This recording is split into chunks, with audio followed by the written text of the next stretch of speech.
Mwalabe gold yasayiningiddwa. Mazokola thorough investigation. This is the good news, but it is bad news I have for you. It is good and bad. Mutunulide ekirombe ekyo kyebagize. Wagagaye yo nabagamba. Era tuvudde mabega ngamba somesa wagagaye yo nti yeri mukubba gold wa Uganda. Naye bintu bino babaddenga babikola mu nkukutu. Babaddenga babikola mu nkukutu wagagaye eno. Ng'ebintu bino byekola okutubba babikola mu nkukutu. Tebibeera mu public domain. Naye wanzizeyo ne netegereza ekintu ekyo ekyakoleddwa wakati wa Museveni ne China eno wagagayi. Ntunudde ne ngamba lwaki ekintu kino ku luno bakirese mu public domain. Lwaki bakirese? Muna Uganda obwongo obwange buzeemu ne bunzirusa mu ewa Mugabe. Ewa Robert Mugabe mu ggwanga lya Zimbabwe. Nti Mugabe ono foreign policy zino wezamunyiga. Olw'ensonga nti Zimbabwe twale lya Bungereza. Uganda twale lya Bungereza. Zimbabwe ebadde mu capitalism, yali mu capitalism, ekyalina mu capitalism nakati. Then neo njagala kusomesa banaye temusoka biteka mu feeling. Temusoka biteka mu feeling. Eno zino statement njagala mufune ekyokuyiga kubanga muli banja abaja mu inbox abangamba ti Museveni yasayinize deal na America. Newe mbasaba link temuzimpa. Link je musembyeyo kumpa ya DW nga DW ejo yakatugamba babyeganye ne mumpa ne link endala nga ya NBS. Newe ogenda ku website ezili in touch with America tekiriyo. Tekiriyo. So sasa njaga tubije mu feeling tuyige buyizi. Lwaki statement zili wano ateri mu Uganda bakugamba tulide basayininze endagaano nga twakamala okulaba olutalo wakati wa ambassador wa America ne Muhoozi twakamala okulaba ekiwandiko kibakuntumye ku Katungi second in command udate diru za Muhoozi Kayini Lugaba ngesaawe yawe tugenda maaso ngenda kubalaga date diru zazadde emisigo. Yes Jose America tena chikomentinga ko wantu wonna tewali wabula Museveni yali mu chikomentinga ko nkugambye kino rede kyakajja mu Uganda kicho na Raiso ngaachogerera Sanyuka TV nekijide mu kasera kyekimu line balina line gye bali mu kuvuga nti waliwo enkwatagana wakati wa Museveni ne America w'ensonga abantu mutandise okubuuka nti akalulukano ketugenda musika Museveni abadde akakozesa kutusiba kiwanyi democracy si wa Museveni and America bayina ekyokufiirwa ye gold gwabagama tyasayinize ne wagagayi wabula mbadde enkulaga nti ekintu kino kyavuddewa bakiteke mu mawulire kyavudde kuki nkugambe tugendeke wa Mugabe babadde balinganga bakola bidiirwe ebyo ne Mugabe nga babikola abachina bano nina kugamba mu China ye kyakola ekintu kimu kiriki kastamanya nti je bujje police tegena mu fevalinga atandika yekyusa mu China yefuula kati natandika kuwamba buwambi adduke okyegera wabule wa Mugabe kyali too late era mu China yakola losi nene nnyo ewa Mugabe yakola losi ekintu ekyo kye kibadde ne Congo kati eno line gye bazimbye eya Big N gye bazimbye ndiyo line gye bataddewo channel okugenda okumonitoringirwa ebigundi minerals zino tegenda kukola Congo yokka egenda kukola ne mu Uganda eyo line ya America be bagirese okyegera kati China esaawe eno okuba nti etulaga nti no etaddemu sente bweziti China maasawo nga tumaze okusula ki government kino egenda n'ekikubeera n'ekintu kye bata right to bargain kiddamu bagita right to bargain yensonga lwaki kati China byekola ne Museveni ekulaga nti sente bweziti zentaddemu njaga mujukire Entebbe airport bakulaga sente zibateeka nti milioni 2 ebya dola kino ekirombe bakulaze nti bataddemu around milioni 2 something bibateekamu ebya dola okyegera bazze ne batoka kaluma dam sente zibateekamu nga already yabomoka n'okubomoka bagitulaze gegamu kuba manja ge batubanja kati kitegeeza nti China eno eri mu kwebagayingira empiki a right to bargain bayina okusasulwa sente zaabwe mu mateeka babayina okusasulwa kati yensonga lwaki akulaga nti endagaano zino kituufu twazisayininze era sente bweziti kati fe government ejja obeera olina okusasula ebbanja lino naye wagagaye ebbanga lyebaddewo lwaki obadde nga tebaleeta bintu bino mu public lwaki bakireeta leero open your eyes lwaki ekintu kino ne sente bazitaddeko leero ekya golodi lwaki bakitaddewo leero ne bagamba nti sente bweziti zetukozeseza okukola zino nze ndaba batandise okutwetega senga government yene ebeera esudde egudde tuba compensating esente zibawoze mu 7 fe tuzibasasule government ebezze kuba kivunaanyizibwako okusasula amabanja ago okitegeera ebbanga China lyetubidde omusenyu biki byonna lwaki kulune essaawa eno lwetandise okulaga nti bino tubikoze ne government ya Uganda sente bweziti kino kya sente bweziti lwaki baziteekako kati nga luli already babadde bakola ebintu ebyo kikyali kibuuzo. This is my own assumption yange nze naye nga nze nga following zino revolution kino sigambye nti no kyekiriwo kugambye this is my assumption. Okitegeera China neeraga etuteekako bbanja lyayo eno gavumenti webe egudde kubanga nakugambye third factor ebeezaako Museveni tagirina ye people power. Okitegeera ekintu ekyo police yani ya mu America nakugamba America is an international police gwawakana njagala olabe kino just watch that.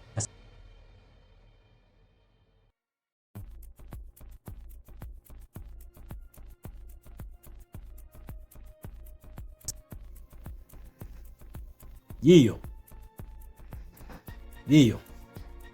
omanyi nzija demba somesa revolution zino nakugambye saawa eno Omumerika buli yamulira ku sente kyekiseera agisasulire either ogenda sasula forcefully or peacefully. Bakugamba America emaze okulumba Venezuela erumbye tebanatandika kulwana emaze okusalako president wa Venezuela naye Russia ne China babadde beegiriisa nnyo mu South America awo wansaawo we babadde nga beegiriisa ensonga lwaki ogenda kusanga ne Brazil nga weeri one of the permanent members aba BRICS eryawo wansi kati ono akugamba mbu agenze kulwanyisa bukateewozi buno of which bakulimba tagenze kulwanagana na katero. America yagala regime change mu Venezuela kubanga ina interest ezakwatiddwako mu Venezuela. Esawa yonna zigenda kutokota nkidamu zigenda kutokota wakati wa Venezuela ne America interest zaabwe zakwatiddwako. Nakugaye Donald Trump yazze kubanja buli America gwebanja agenda kuddayo mu police yaabwe. Kati bino Museveni byali mu kwetegamu abasookayo abalimba abazanyira ku bwongo kyaliko luli abadde nga wana Russia nga bana bayita ba colonialist leero lwaki abayita ba colonialist leero lwaki ate ba colonialist ate batugamba bakwataganye ne basayininga ne deal eyo lwaki nga tetulinayo America statement eyo wona wona wejikoledde tewali nga n'olunaku olwajjo batuga the same nabaleetedde waneno nzo manyinde nabagamba evidence ono omubbi ye kwegamba overnight basayininze endagano ng'olunaku olw'ekyo yakugambye endagano tebagisayininze ate kakati leero ate akugambye mbu bagisayininze ani asiriwazaani bannayuganda muli basiru Museveni kubafuga mitwe gyammwe bwe batyo. Essaawa eno tewali nkolagana yonna wakati wa Museveni ne America tewali wakati wa gavumenti ya Museveni ne America tewali ate essaawa eno wetuli Museveni ayikuluzi situation atya wakkiriza okudda mu police yaabwe avaako tugenda mukuba akalulu tayina social factor tagirina. Museveni senga agaana ebivudde mu kalulu abantu tugenda kusituka bagenda kumukuba tayina capacity esobola kulwanagana n'abano bantu tagirina. Russia ne China tesobola kumutaasa tebasobola ekyo takulimba tebasobola. Venezuela agenda kuwuttula kati njagala tulabe oba Russia enaagendayo nga bakikola mu Iran bakikola Libya era bagenda okikola ne mu Venezuela ate bagenda okikola ne ku Museveni tebagenda mutaasa nga bakikola ku Idi Amin Dada nga bakombozi bamuwuttula ne wano bagenda okukikola. Tondamu nabagayi wano wetuli ono omusajja yatiitidde dda katuli babadde avuma ba colonialist ate kati enkwatagana yavuddewa kati ate balungi nnyo kubanga buli gyatugamba mbuno Kyagulanyi asavinga interests z'abazungu America na Bangereza yes ne tukkiriza okay kakati gwe sebo ba deportees boyagala okuleta mu Uganda bachi baliko ku interests zachi za Kagame Rwanda yegendo kuwa sente zaabo kubanga buli gwe baleta buli refugee aliko sente Museveni bamuwa sente buli refugee bamuwa sente kati kwe gameno diru ya Rwanda yegendo jikuwa ani asiriwazaani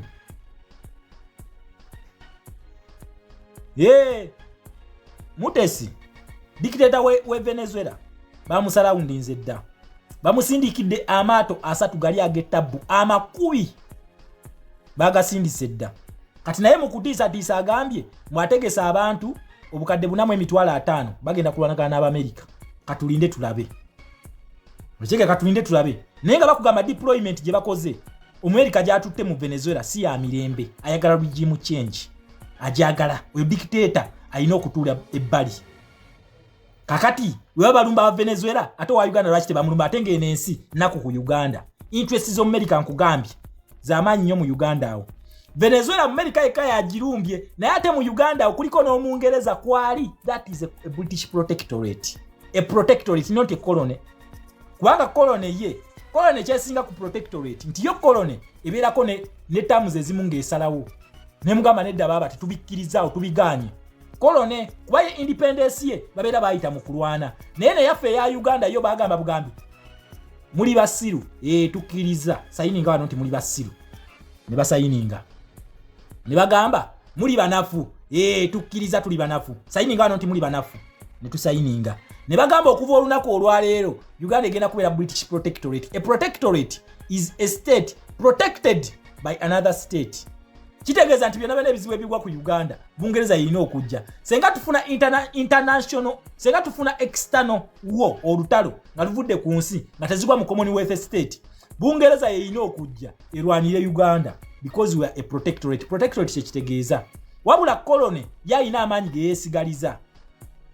Naye ffe tetulina bye twesigaliza tuli awo biyenje buyenje. Ye Uganda ya Meero Museveni akugamba eno Uganda protecting our game is stupid. Which games are you protecting?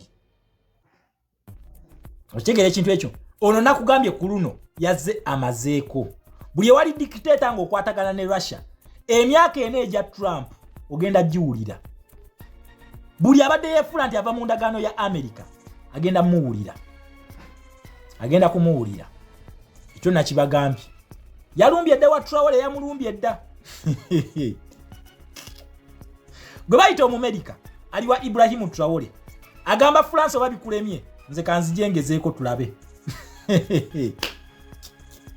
aliwa Traore alumbye Venezuela yamumalize Congo kati tuli wano deni mwabadde mumbuuza n'ekibuuzo baasayinize endagaano ekintu kye Congo ekyo kiri bwe kiti njagala mbanyonyola ekintu ekyo kye Congo nakyo njagala mukitegeere Congo eyo waliyo obusungu obuliyo oshegera waliyo obusungu obuliyo omanya abantu bane babeera bakola ekintu akeera ku macha nakola ekintu over certain nagamba bu kiwedde Congo waliyo obusungu obuliyo nti aba M23 bano basa abantu bangi kati abantu bano balina obusungu senga bakeera ku macha ne bagamba nti kati M23 tujijeeka amaanyi oshegera tujijeeka amaanyi M23 wasobola okubalukawo civil war isobola okubalukawo abantu ne betta oshegera naye ekintu kino okukikola mwino kikola ekintu kino nga mukikakanya mpola kubanga Congo yo tegenda mu kalulu si kalulu government weri ya Tshisekedi eri recognized kate basobola keera ku macha ne bagamba ati M23 mufume bufulumi mugende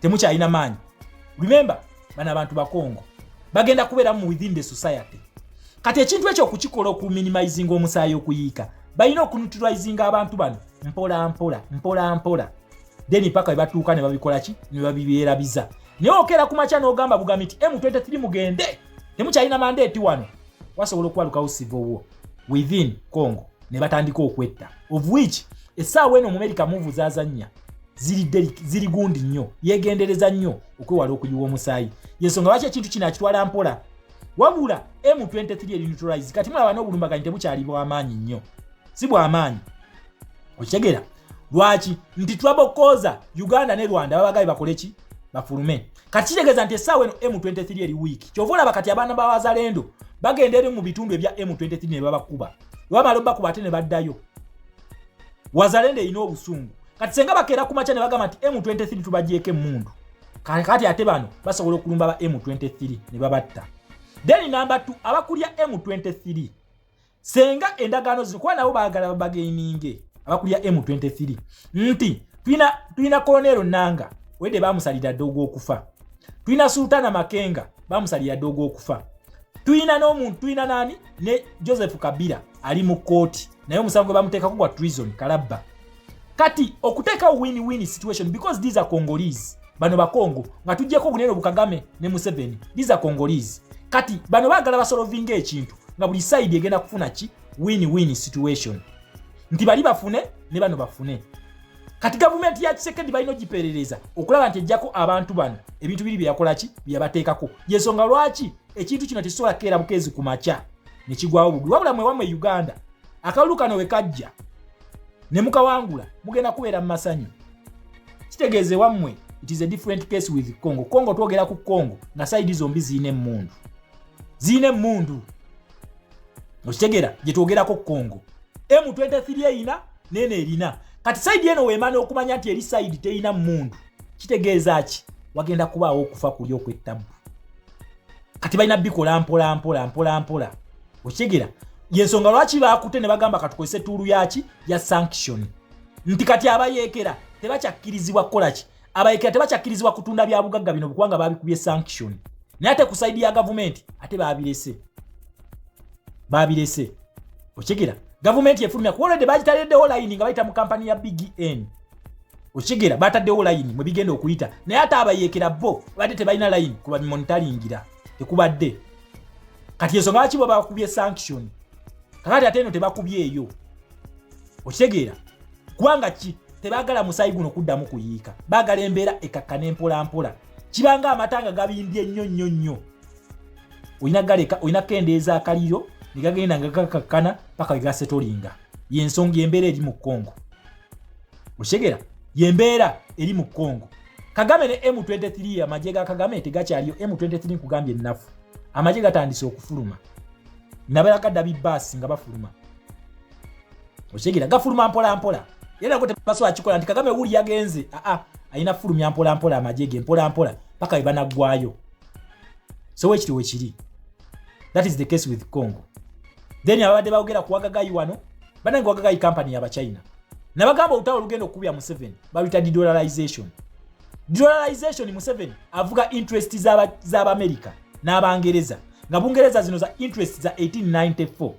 America za 1962. Zezibadde zifundinga mu 7 for the past 40 years. Bo interest za bwe likwe ebyobugagga ebyo. Byalaga nti bya China. Byalaga nti abiwa China. Kati ekyo kigendo okubya mu 7. Nabagamba utawo luno fe bannansi tutunulide His Excellency Kyagulanyi versus mu 7. Naye ate nabagamba nti awaliwo olutalo olwa interest wakati wa BRICS ne America, wakati wa NAM ne Bungereza weruli mu Uganda weruli. Naye gwe munansi gwasalawo Museveni senga bakalu n'otuula kitegeeza okkiriza BRICS kubanga otwa tuyingidde gani rule. Naye senga akabba n'ogaana kitegeeza ki? Twaga democracy and human rights. That is what we represent with the people power. Okitegera so kitegeeza nti ki zino policy gwe muna Uganda, how are you going to play with these policies? That is us to decide we tugenda mu protest vote 2026. That is Museveni's worst nightmare. Kyakyasinza okutya kubanga talina option kati kutta abantu mujja kumbuuza nga akikola mu 2021 sifa bali mu opposition. Opposition yaliwo yene ya Elias Lukwago ya exposing enkwezenge zaabwe ezibadde mu Nubu. Nkidemu opposition ya 2021 yatira abantu nga 18-19 yali aba Elias Lukwago ne Kiza Besigye. Fe mandate y'abantu twagifuna mu 2021 we twagifunira. Kati mukujifuna ensonga tukoze ebyo nabyonna katuyingira akaluka 2026 nga fe tulina mandate foreign policy tuzikutteko. Bali tebazikola kubanga bali mu kintu kibayita fisad democracy. We bali kitegere ekintu ekyo. So muna Uganda notalo limu interest. In fact notalo lwa interest nakugamba eno revolution yaita mu foreign policy mu yaita wotumya democracy and human rights. These are not our policies. These are the colonial administration system. Zino policies zaabwe. Oshegere ekintu ekyo. Kati ono byali mu kukyanga. Uya amaliriza n'alimba ate amaliriza akulaga nti kati ate bazeemu okukwatagana. Museveni kyategeeza nje kwatagana ye n'Amerika yazzeewo. Ovuichi abalimba teriiwo. Kayatandise base bako. Mwawuya one mabeganga abagamba nti ayagala diru ya Haiti. Diru ya Haiti ya Amerika. Ya Amerika bajiwakao Kenya kati balese Black Water. Black Water egenda kukola alongside Kenya. Kenya egenda kukola bwasikali Black Water erumbe front. Kyekiriwo. Ne muhozi kali nogaba yakugamba eno diru tugisobola. Bana Kenya tebabisobola. Batusindikire UPDF munaku ntumbeera tubamaze. Abo mu Haiti. Namugamba ani agikuwa. Sijananga yasamira muri. Okitegera? Diru yo mu Haiti bagimummi ate mba mwade ya deportees. Ani asiriwa zani? Hai Nur. Ani asiriwa zani? Eya Haiti bagimummi bamwade ya deportees. Bamugobe Congo ayingira BRICS ate bamuwe sente. Bamugoba mu Agoa, bamugoba mu Bisiyaga, bazimuwa sente bazimujjako zonna. Ate bakugamba mwate bamongera sente ate bajjawo ate bazaawo. Ani azanyira kugwe ku mutwe nakugamba muna Uganda. Media house we Uganda bwafuka bu tabloids. Kye bwafuuka. okitegera bwafuka bu tabloids buli abo bali bulimba bwa Museveni we buyita niyo bagamba mutwetera official website eraga bye mwogerako tirabikulaga gwe baliko gwe bagamba ali mu kuwa Museveni ba deportees uyo ali mu lutalo aga kuwa dictator we Venezuela yagala kumukuba kumujjako amaliza nagaye mu Africa awo adda kuwe Uganda kidamu ono agenza okujjako we Venezuela adda kuwa Uganda yamaze omugobe Congo yamaze omugoba buli wamu kati ajja kumujja ku ntebe naye ayita muggwe nakugambye zino police zikolera muggwe bazita democracy na human rights. These are the two events ze mugendo okukola ziri events bili njaga muziteeke mu mutwe mwino okulonda akalulu to exercise ntife tukkiriza mu democracy. Democracy it is a foreign policy colonial administration system akalulu nabagamba sikaffe womala ogenda kola event eyokubiri egwa mu human rights kwekalakaasa senga akabba kati ono nakugamba yasigaza option 2 how entebe njita ntya yukai option jalina njita ntya how am I going to give back power to people kati abigezezaako byonna biganye Elias Lukwago ne bajja bawadde ko basobola sigala mu government biganye Elias Lukwago olw'obusungu obungi a exposing Zahara Lulika naye kyakoze a exposing ba councillors nga muli ne chali wange gwe bayita Twaha Amini bwe nakera ku macha sawa 11 nenjirawo omubiri Twaha so sad botyo bokoza abantu bebukoto enewe muna nsonyiwa kuba kinsika nnyo obusungu bungi wetunudde ku list nendaba mu Twaha Amini kinnumye ng'omuntu kwa bana abana bitukuze nabo ebukotaawo kitegeera bitukuze nabo 10 squad so muna Uganda tebada mukusiriwaza foreign policy bintu bitambula nga bitwabibala Museveni alina okuddayo mu system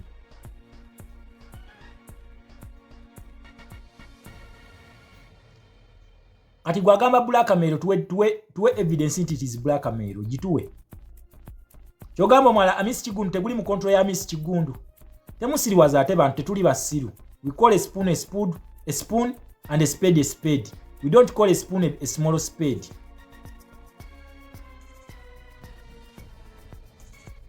Okitegera titubita small spade even if it is one of us tuluje tukozesa okudestroying abala yenyini je tulina mukozesaako watu agala ni Uganda that is what we want teri kubikirira wano zinabagamba I'm not one of them abikirira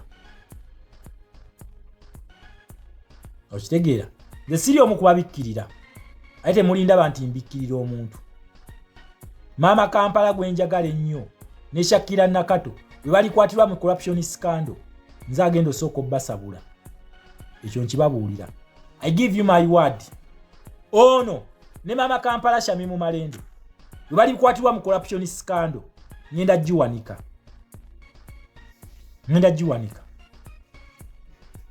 Okitegera so muna Uganda twetegekere protest vote ebyo nabena Museveni byabbye kyekiseera okubifuna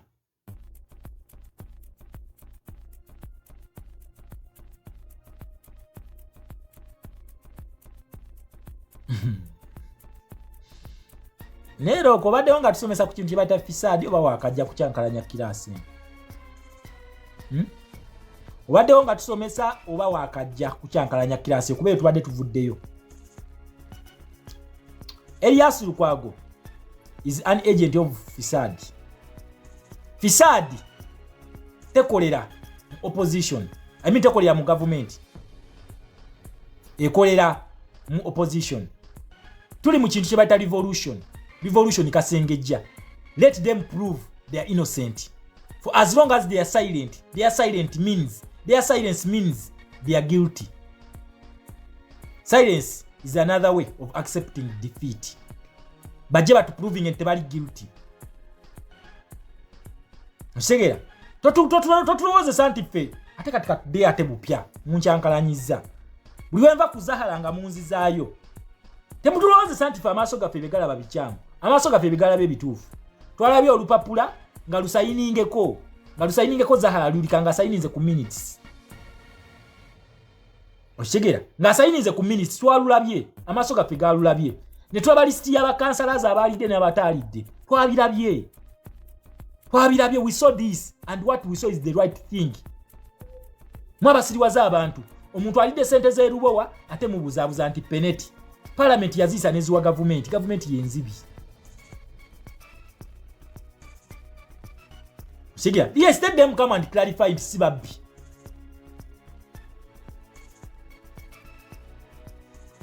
Oshegera mukulu wange kansoke nkublocking mutwe katuli kugundi ndala nnyo zaba kwe blocking lagwe nze gwe nyini sagala we kwa senti amodoleta bange biba ku blocking nze gwe roko chaka tujja kukwatagana banku blocking otulabyeko nnyo yes nze nwanyisa nguzi wolereza banguzi tompa evidence njirina atonda ganti nze byenjogera nze musiru awo batombaze mu magezi kyogamba simanyi kusoma luzungu simanyi kusoma kugamba mutu siriwaliza dda mutu abanga abasiru nabagambye timu zahalulika wewale nnyo kola mistake woba oli wano wewale nnyo gikola kuba wogirayo eriiso ngenda kubuloki nga twayawudde nkiddamu wobanga oli timu zahalulika wewale nnyo kola mistake nti odifendi nga nja kubulokinga ekyo nkikulayirira twayawudde nze sikwatagana nababbi wema mukakasa nti bemuwolereza bali innocent let them come and clarify for already empapula tuzirina ebikolebwa tubiraba ku mwala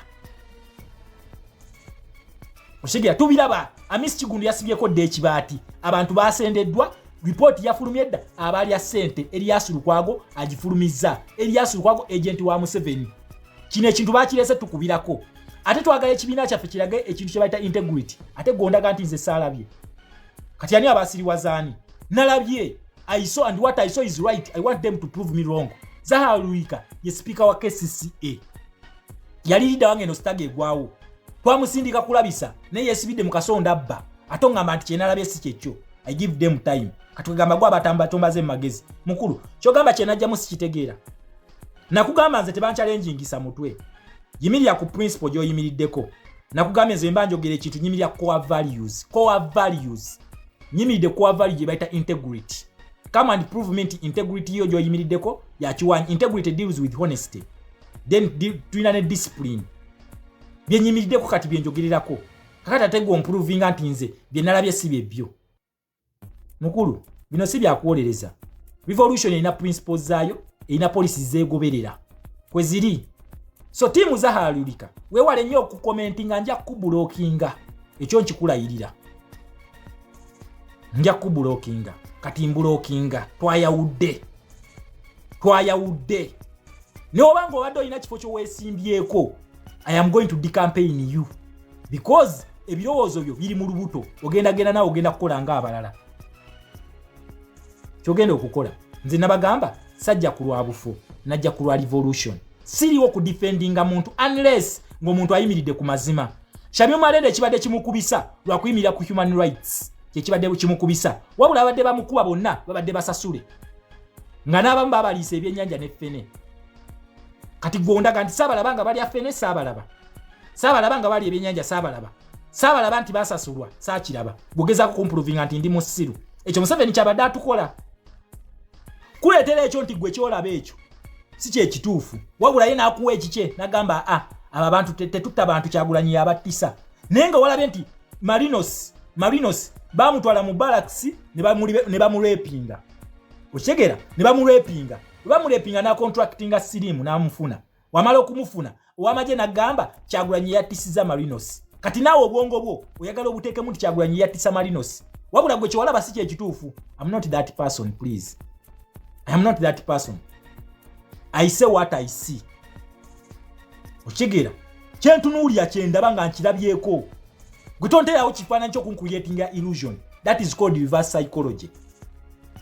Oshegera tokkirizanga munna Uganda muntu kujja ku maaso go amaaso go kyegalaba kyekituufu kyekyo era kyo okuyimirira byonna byenjogera biri ku mpapula nzirina gwatanazifuna genda ku page ya Map Media munsuubiza ebintu mwe waliwo yansuubiza embuzi waliwo yansuubiza ente kati gwafani gonsubiza nkoko ogeze wekweke yabba nonyayo waliwo abansubi nyaneza nazala wange yansubiza omukyala mbalina mwe nabuli bemunsubiza mbiwandiika mubinsubize waliwo abansubiza abaana mwenna buli omwe ino tuukiriza eyansubiza omwana oyino munzalira omumpe tongamba nko munino kuwasa wangamba mwana ogenda munzalira omumpe manye nti kino kirabo kyange kya revolution mbalinze mukitegera muna Uganda tokkiriza muntu kuzanyira ku bwongo amaaso go kyegalaba kye kituufu nkiddamu amaaso go kyegalaba kye kituufu tebakulimba wolaba ekijiiko kibeera kijiiko otajanga nakulima nti ekyo kitiyo politics wa Uganda kyakola oshegera politics wa Uganda ekyo kyakola kusiriwaza kujja ku reality kibakola kati ekyo wanga bakugamba a true liberation starts with your mindset obwongo bo kasitova mu kintu kyebata mental slavery yetya kwe kwata obwongo bo ne beera driven by someone ekibaita mental slavery nti osobola okulaba ekintu nga kituufu nolaba nti mu Uganda tetulina gundi ya kasasiro yatsa abantu omuntu najja nakugamba kira nawe n'ogenda n'ekyo Amisi Kigundu yakubye byati kuki ku mwala gwe nakivubo. The answer is yes.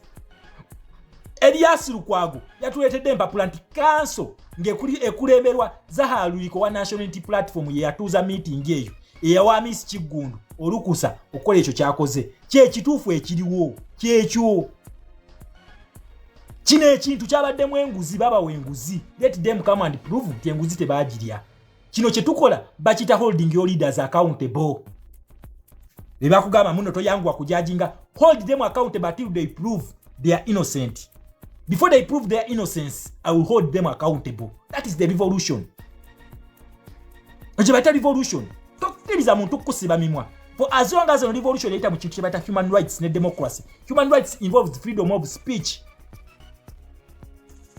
Ngojamu mission ya National Unity Platform of Vision ekugamba nti where citizens are the bosses and the leaders are the bebakozi baffe. Manyi oluzungu oluyitira waneno nsasira nnyo mutesi wano. Mutesi tamanyi luzungu. Kati mbani no bidda mu Luganda.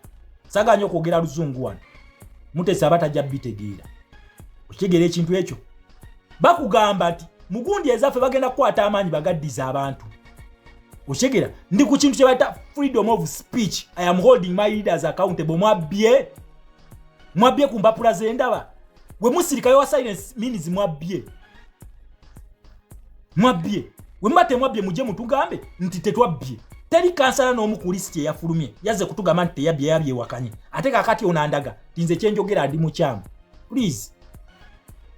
Revolution je najja mungi manyi.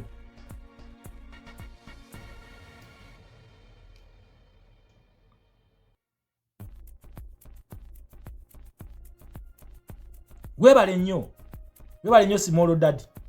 Small Daddy abanange. Amanya kali mu struggle mu. Change tegenda kutuuka nga tutuse mu Uganda. Biba kugamba muno focus yamwe mugitunulize mu 7. We are focusing on 7 because it's the problem.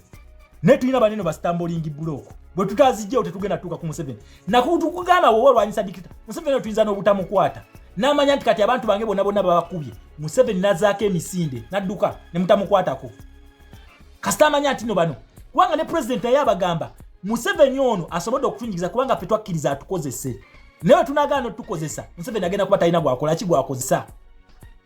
Kakati onako waira akuleetedde bano be yakozesa. Ne bajja ne batusaba mandate yaffe. Ne tubawo obululu ne tubagamba mugende mutukiikirire. Mulabise omusajja. We baatuuka eyo beegatta na musajja kulya ssente. I'm holding them accountable. Ngamba kyokola kikyamu. Please kye najja mu nkimanyi. Oshegera kye najja mu nkimanyi. Nansana waliyo scandal, Eruwero waliyo scandal, Ewakiso waliyo scandal, ne Kampala tuzifunye. Nze nabagamba me born of Kampala. Ensonga ye Kampala yonna enkwatako. Ne Kampala tuzifunye scandal. Naye ky'omwala si kye kikulu ekyo si kye ntunuulidde. Naye kye ntunuulidde element ya corruption eri mu kintu ky'omwala. One of us abakuba ebirayiro ne bagamba they are going to stand by values, by the core values. Abakuba ebirayiro abo Elias Lukwago tankwatako kubanga ye agent w'abali.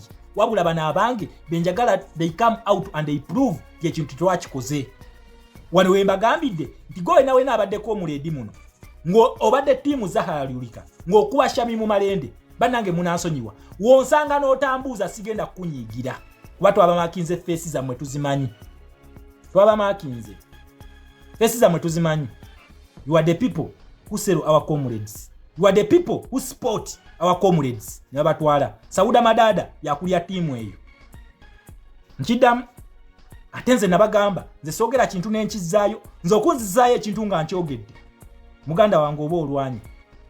Sauda Madada yakulya timu eyo. Sauda Madada yabadde campaigner oku identifying abantu bonna abasobola okukolera zahalyulika. Sauda Madada njagala mujjukire Sauda Madada yaliko mu eyo kanso yaliyo okigere ekintu ekyo yaliyo. Mbadde tugenze mu foreign police mu abanseyo ne tudda mu domestic police kubeera kulabisa njabbalabisa tetugenda genda nankwezenge mu Uganda tetugenda genda nazo kite mu kirimba wetuba tugamba nti no fena tuwane for a common good let us fight for a common good. So sabamu mwe kuse embuto za mwe tugende eri tutuka tugamba tugende ku street tujeka kasajja mu mukuto umusigala mabega muliye nati omukuto temusobola kudduka then tumale okukyusa akasajja wali mutandiko kayanira agafo anafe twalwana nenga mwave eno musasulwa muli kusalale musasulwa twagala eno revolution ebere y'abantu bayala fena nga tugamba tunalwana ne tutuuka wali fena tugenda kulya ye revolution je twagala wetuba tubatadde mu bifo mutu representing tetuba tetubasindise mwe kulya tuba tubasindise mugende mugire mwe mufunye chance mubadde kusalale nga mufuna basasula salary teri abadde tasasulwa salary kuba councillors teri basasulwa mufunye chance mwe mufuna nefe tuyina kutoba ne twasalawo tutobe ne tugamba okay katutobe fena tunaganyulwa nemwe mutuuse eri mugamba bano katubatekeke ekikono fetulie bana agenda okujja fenga tukuse nze Shama ongambe mungenda kuolereza gwe inze pozi nga kinajja musikitegeera nammwe mweke kuloza nti no buli omu musiru mweno revolution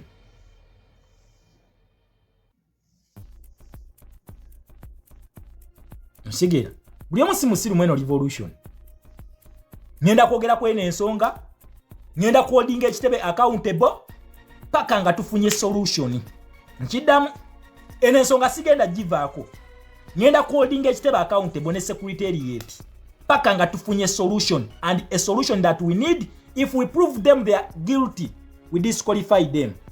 These are not candidates for a new Uganda. They are not leaders. These are thieves. Implies if we go with them we are going to promote thagale kyetugenda okukola be banita amongo ba New Uganda betugenda ogenda nabo banita amongo wetuba tugamba New Uganda eri corruption free no mine starts now wetuba togera ku New Uganda eweddembe ly'omuntu okwogera mine is now wetuba togera ku New Uganda egenda okuholdinga ba leaders accountable mine is now ntandika kati eyo gyenjogerako zije negomba I will hold those councillors accountable ngatandikira ku speaker waabwe mubadde mulwana Shamimu Malende mumulwanya omukazi oyo nga talina kya yabakola nga tubabuza banange Shamimu yakola kimulwadde naye nga immwe mukutte ebisawo bya sente mubituulidde tugamba kansala obukansala guno omusimbi gwonna agugjewa ogutuuka n'ogulira omuntu tiketi y'ennyonyi agende agule ba bloggers abali ebweru basobole okukuba omuntu yazijjawa kumbe mwatunda ddo omwala mwagutunda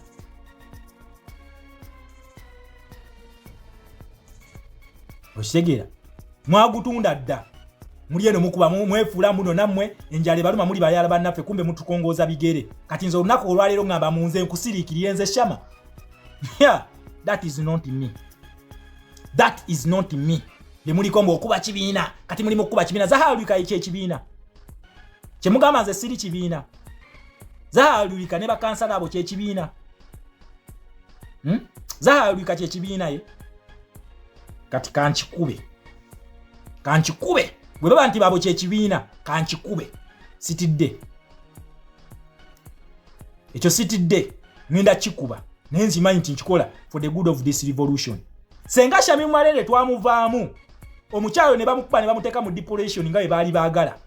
Essaawa eno amazima gandigenza okuvaayo ddala twandifeesinze tutya omukazi oyo. Omukyalo twandimufeesinze tutya ku byakoledde ekitebe byakoledde abaana bafa bali mu makomera. Abamu ne bakola ne statement egamba fe tetuli baziba misango tibanatwayo kye mugamba abasuubuza abo balina omusango gwe bazizza gwe yataasizza bagulina balina omusango gwe yazizza mfe tetuli baziba misango fe Shamim Malende mbwa ajatuwolereze abaana bazahalulika planned kids tetugenda kuzza misango ajatuwolereze kate tumwetaaga twetaaga ona anabba atuweeko. Some of us tetwetaaga babbi. We need our rights. Singa tunabeera ne human rights zaffe tugenda kwekolerera. Mushegera tugenda kwekolerera.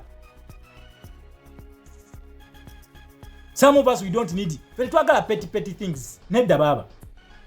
Twagala ni Uganda tuwengenda okukola business bampe license. Wemba nti Shama ngambi ngenda kusuubula mmwanyi. Bampe license nga teriko nnoku. Nja kwekolerera nze nsobole okuwa government yange omusolo. Ngenda kwekolerera. Ibyo mutubuza muno Kyagulanyi wanajja mu government agenda bawa sente agenda tuwa sente. Agenda tuwa sente lwaki? Agenda kujjawo stumbling block esitemeseze okufuna sente. Tuwena kwata obukadde bwange 10 netandika okusuubula emmwanyi. Bujja kula nga tebankubye musolo ogw'okunnemesa okubeera mu business y'emmwanyi. Kati kanakena saving misolo emingi nja kafuna. Essaawa eno 40 feet container omwana mosquito yabalaze engeri gye musasulamu emisolo yagibalaze. Senga sente zo zinabeera zisalidwa nti mwe musasula emitwalo 13 ejja $. Ne senga sente zo ng'ensenda zisasula emitwalo 2. Senga sente zo zinasalibwa ne muba nti emitwalo 13 ojjako emitwalo 2 kubanga ku nsi mosquito ziyakoze ku research we of which nga ntuufu yakulaze nti ffe difference eriwo wakati w'ensi esinga okusasula sente nyingi naffe ya mitwalo 11 ogwa $. Senga oguzi ogwo n'ogukyusa mu za Uganda omusuubuzi oba osevinze sente mmeka. Uganda gye twagala Kyagulanyi abeera tutadde sente mu nsawo. Abeera zituttaddemu. Kya kigendo tulemesa okufuna Uganda eyo. Be babbi bana abatwekweseemu. Tife bigenderwa byaffe birala no bali ku birala. Tuteeseza kinene omulabe waffe be babiwaayo. Be babitwalayo. Teri wa NRM yali akwasiza ba Edi Mutwe. Tebakulimba. Taliyo. Be babana abatulimu. Revolution nabe batulaze be abana abadde ku side ya Zahara Lulika. Bebo. Unless they come and they prove to us. Tibadde tebali ku payroll. Batu proving na inganze nina evidence nti abana abo basasule. Njirina. Abamu n'okwongera ku boostinga moralo yaabwe okugiboostinga mu timu mu kampu ya Zahara Lulika. Yabagulira fene ebifaananyi mbirina. N'abatwala ku byennyanja ne mulya. Sitwago mwagiryamu fene n'ebyennyanja n'akasente. Mwenembanga mumaliriza. Kati nzo nsuubidde nti nze Shama nsemberere onkubire empiizo eza fene n'ebyennyanja nze Shama nga ndi muyala oyagala kunzimbya lubuto ekinava mu kuzimba olubuto ki nja kufuna diarrhea okakana nga nfudde. Kati tusabamu abagenda tukubire empiiya abali redo tukubire empiiya mudde balinze wange twayawudde live endala mujja kusinika amannyo mujja kuseka ne video byabwe mu bisharinge neze toddamu kunsharingira ne bilive byo tompa wenzija ne kusaba n'akatebe tompa ne wojje wange nja kubulokinga eche baita revolution waba mu mulimu bino omuzanyo bono komuledi mwe manche muliko you are dealing with snakes mudiringa na misota jijibetolodde esawa yona gukuba bweguti ne gukutta kicho ino kola stay away from these snakes yeso nyiwe ni wabachaliwo mulabire mu distance kwa kumu abamu wajja kuno kola mikwano muteke mu distance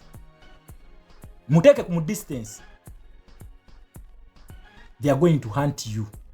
Wabanga asobola okutunda wabanga asobola okukola ekintu kulwa sente kitegeeza asobola okukola kyonna kulwa sente. Sauda Madada oyo abamwesembereza okumpi oyo Sauda Madada Kampala Central musabe nnyo akalulu kalemeba wa Sauda Madada agenda tunda ekibuga oyo. Just watch the space.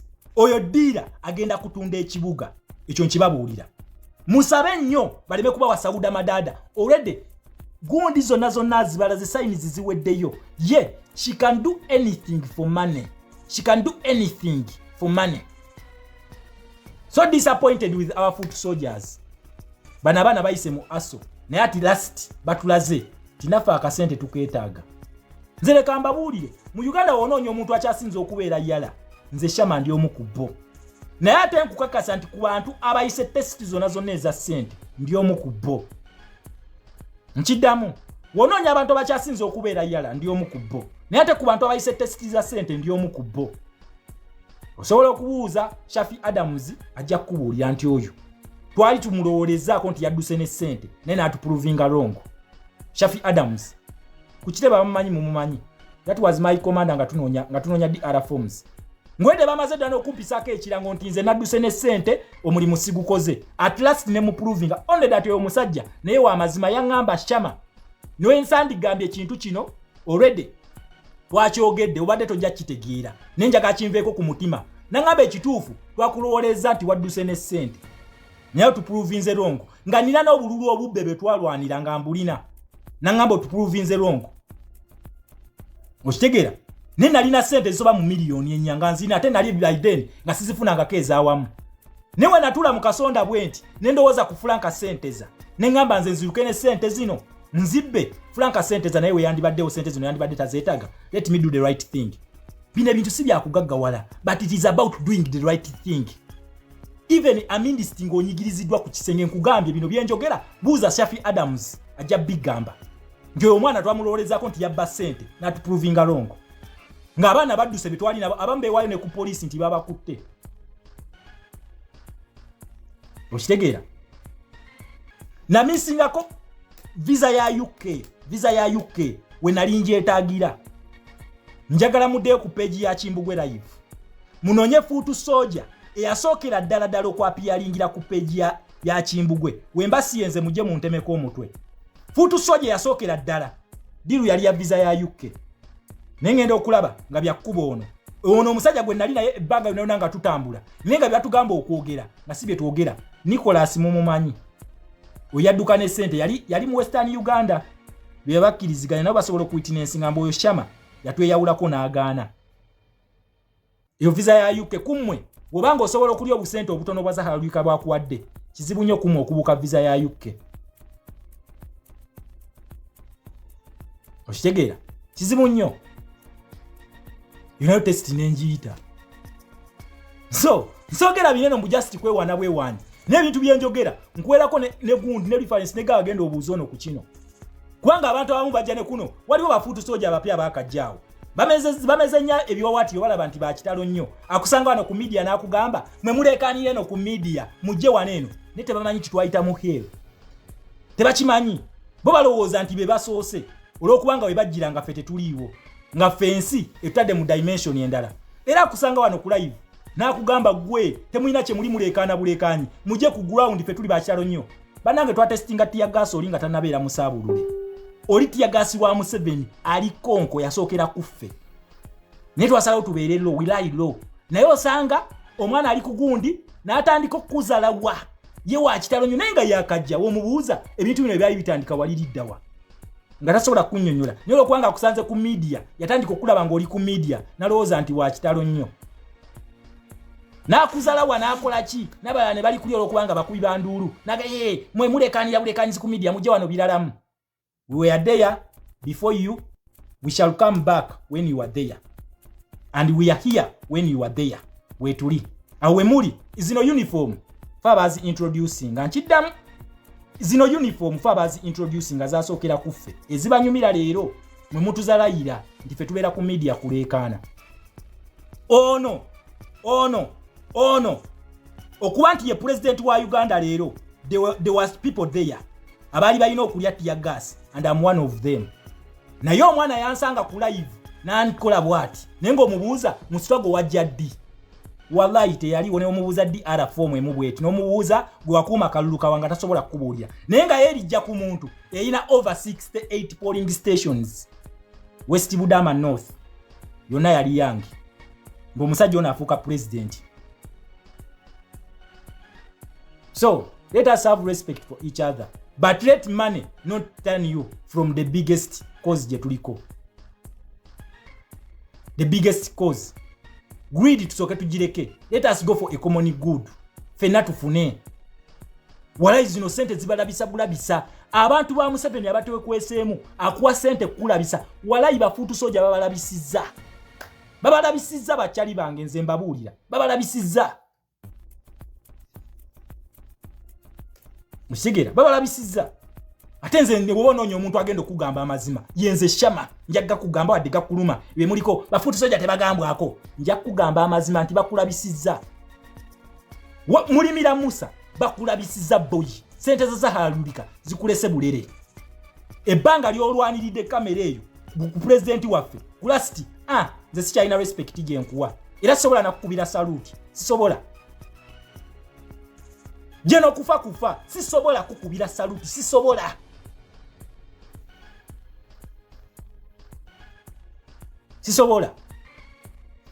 mukitegera mulaze nnyo greed mugiraze